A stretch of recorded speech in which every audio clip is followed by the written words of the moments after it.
Students, कैसे हो आप लोग। उम्मीद है आप लोग ठीक होंगे।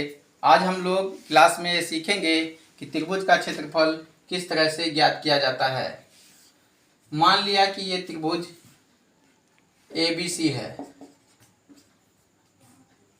तो आज की वीडियो में हम लोग सीखेंगे त्रिभुज का क्षेत्रफल ज्ञात करना, जबकि आधार और ऊंचाई ज्ञात हो। आधार और ऊंचाई ज्ञात हो, ये एक कंडीशन का प्रश्न एग्जाम में आता है। दूसरा टाइप का क्वेश्चन आता है त्रिभुज का क्षेत्रफल ज्ञात करना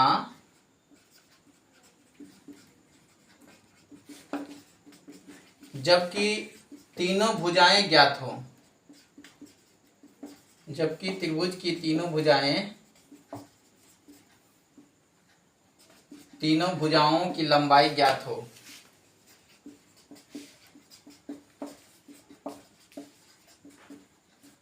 लंबाई ज्ञात हो, ये दो कंडीशन का प्रश्न एग्जाम में पूछा जाता है। एक तो जब त्रिभुज, ये त्रिभुज है, इसकी ऊंचाई है, मान लिया कि इसकी ऊंचाई AD है, AD ऊंचाई है, और इसकी लंबाई है, AD की लंबाई है 5 सेंटीमीटर, और BC जो आधार है इसकी लंबाई मान लेते हैं 10 सेंटीमीटर है। आधार क्या है? BC आधार है। लंबाई कितना है? आधार की लंबाई है 10 सेंटीमीटर। AD क्या है? AD ऊंचाई है त्रिभुज की, और इसकी लंबाई कितना है? 5 सेंटीमीटर है। तब हम त्रिभुज का क्षेत्रफल कैसे ज्ञात करेंगे? त्रिभुज ABC का क्षेत्रफल। तो त्रिभुज का क्षेत्रफल निकालने का सूत्र होता है 1/2 गुना आधार गुना ऊंचाई। ये सूत्र है त्रिभुज का क्षेत्रफल ज्ञात करने का। इसको अपने कॉपी में नोट कर लो। त्रिभुज का क्षेत्रफल ज्ञात करने का सूत्र है 1/2 गुना आधार गुना ऊंचाई। तो इसका मान पुट कर देंगे। आधार है 10 सेंटीमीटर, ऊंचाई है 5 सेंटीमीटर, कट गया 5 पचे 25 सेंटीमीटर स्क्वायर। ये हो गया त्रिभुज का क्षेत्रफल। ये क्षेत्रफल तभी निकल सकता है जब आधार और ऊंचाई दिया हो। मान लिया कि कोई त्रिभुज है। दूसरा टाइप का जो प्रश्न आता है उसमें यह आता है कि मान लिया कि त्रिभुज दिया हुआ है, उसका तीनों भुजा, ऊंचाई नहीं दी हुई है लेकिन तीनों भुजा की लंबाई दी हुई। मान लिया ABC त्रिभुज है, AB भुजा है, AB भुजा है, इसकी लंबाई मान लिया 5 सेंटीमीटर है, 5 सेंटीमीटर है। BC भुजा है, BC भुजा मान लिया कि 12 सेंटीमीटर है, 12 सेंटीमीटर है, और AC भुजा जो है इसका मान लिया लंबाई 13 सेंटीमीटर है। ठीक है, तो तीनों भुजा की लंबाई पता हो गई। अब त्रिभुज का क्षेत्रफल ज्ञात करना है। तो त्रिभुज का क्षेत्रफल निकालने के लिए सबसे पहले अर्ध परिमिति निकालना पड़ता है। अर्ध परिमिति निकालना है, टोटल परिमिति को निकाल के उसको आधा करना है। तो परिमिति निकाल लेते हैं। 5 + 13 + 12, आधा करेंगे तो 2 से भाग देंगे, है ना। तो इसको हम लिखेंगे ऐसे 12 12 4 25 5 30 30/2 यानी 15 सेंटीमीटर। अर्ध परिमिति कितना हो गया? 15 सेंटीमीटर। अर्ध परिमिति का सूत्र आप लोग लिख लीजिए अपना कॉपी में। अर्ध परिमिति यानी परिमिति का आधा, A + B + C/2। ये सूत्र से अर्ध परिमिति निकाल लेते हैं। अब A क्या है? छोटी a, छोटी मतलब बड़ी A के सामने वाली भुजा, छोटी A। छोटी B, बड़ी B के सामने वाला भुजा, छोटी B।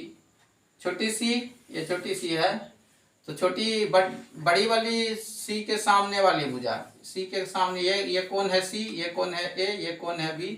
तो B कोण वाला के सामने भुजा छोटी B, C कोण वाले सामने की भुजा छोटी C।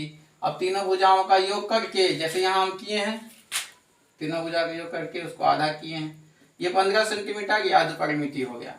अब अर्ध परिमिति जब निकल जाएगा तो त्रिभुज के क्षेत्रफल का हीरोन का सूत्र लगाएंगे। किसका सूत्र लगाएंगे?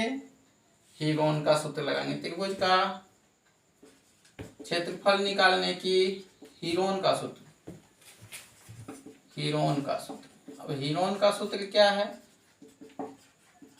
हीरोन का सूत्र क्या है? हीरोन का सूत्र है under root s into s minus a into s minus b into s minus c. इस फॉर्मूला से हम त्रिभुज का क्षेत्रफल निकालेंगे। एस हम पता कर चुके हैं 15 है, अंडर रूट 15 इंटू 15 माइनस ए का वैल्यू हम यहाँ पर लिखे हैं ए बी मेरा है, सी है तो सी के जगह पर लिख देते हैं, ये छोटी सी है। अच्छा बी सी हम यहाँ पे ए लिखे हैं तो यहाँ पे ए लिख देते हैं। अच्छा ए सी हम यहाँ लिखे हैं बी तो यहाँ बी लिख देते हैं। ठीक है, उस तरह से यहाँ पर ए का मान हो गया 12 सेंटीमीटर, यहाँ पर भी लिखा हुआ देखो ए का मान है 12 सेंटीमीटर, बैठा दिए ए का जगह पर। एस मान है 15 माइनस बी, देखो बी का मान यहाँ दिया हुआ है 13 सेंटीमीटर, यहाँ भी हम बी लिख दिए हैं 13 सेंटीमीटर, 13 पुट कर दिए। यहाँ सी है, सी का मान यहाँ देखिए 5 है, यहाँ भी है सी 5 सेंटीमीटर है ना, 5 सेंटीमीटर। अब यहाँ 5 सेंटीमीटर यहाँ पुट कर दिए 15 माइनस 5। अब इसका कैलकुलेशन करने के बाद जो आंसर आएगा वही त्रिभुज का क्षेत्रफल होगा।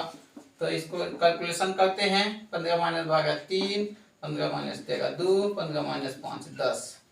कैलकुलेशन आगे बढ़ाते हैं, इसको फैक्टराइज कर देते हैं।